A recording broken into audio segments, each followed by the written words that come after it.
if you are an audio producer and want to improve your mixes and masters, I have something very special for you.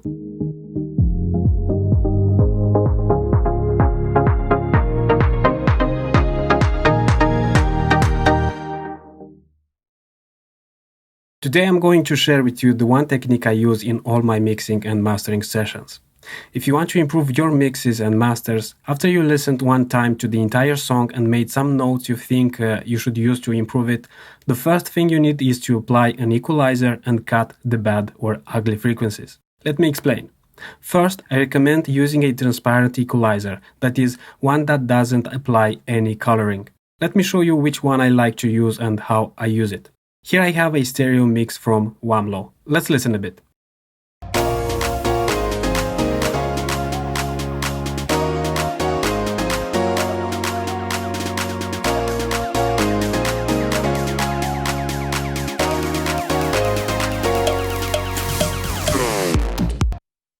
As I said, after you listen to your mix, the first thing you want to do, whether you're mixing or mastering, is to apply some subtractive EQ. One of these EQ I like to use is BX Digital. So if I would have the entire mixing session, I would put the EQ on the mix bus and start cleaning up the mix. In this case, I have only a stereo mix for mastering. Therefore, I'll put it on the mastering bus. But you can use this technique in both cases, mixing or mastering. So, after you listen to the song one time, pick the busiest part of the song, that is, where are the most instruments playing, and start searching for bad frequencies. Let's say this is the busiest part of this mix. The next thing you want to do is to search for the bad frequencies. Bad frequencies are those frequencies that you don't like hearing. So let's find them and cut them a bit.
There you go. And of course, bypass the plugin from time to time to hear if what you are doing actually improves or not your mix or master.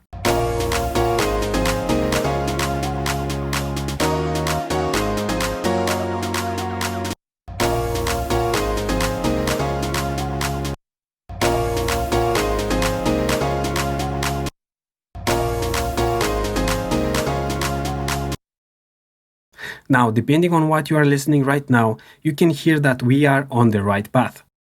Cool. So let's say we took care about the center part of the mix, or the mono section. Now it's time to repeat the same process on the stereo section.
Let's bypass the plugin and see the difference.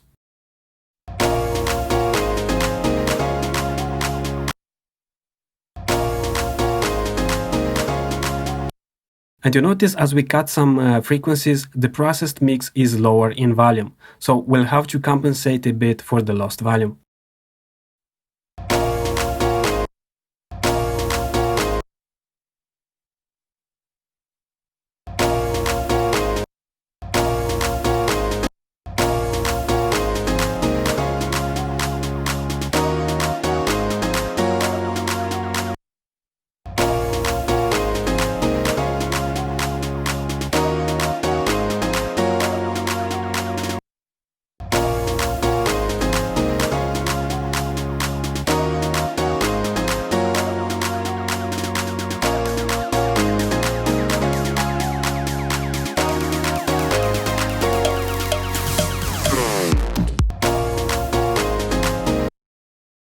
So, there you have it. We cleaned the mix a bit, and you can hear that with these tiny EQ cuts, we improved just a tiny bit the mix.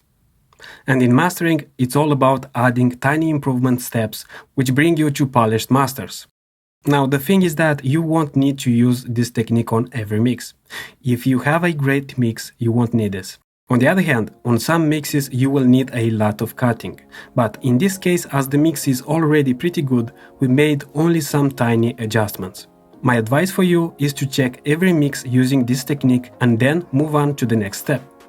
So this is it. I hope this strategy will help you in your mixing and mastering journey. Until next time, stay cool and make great music.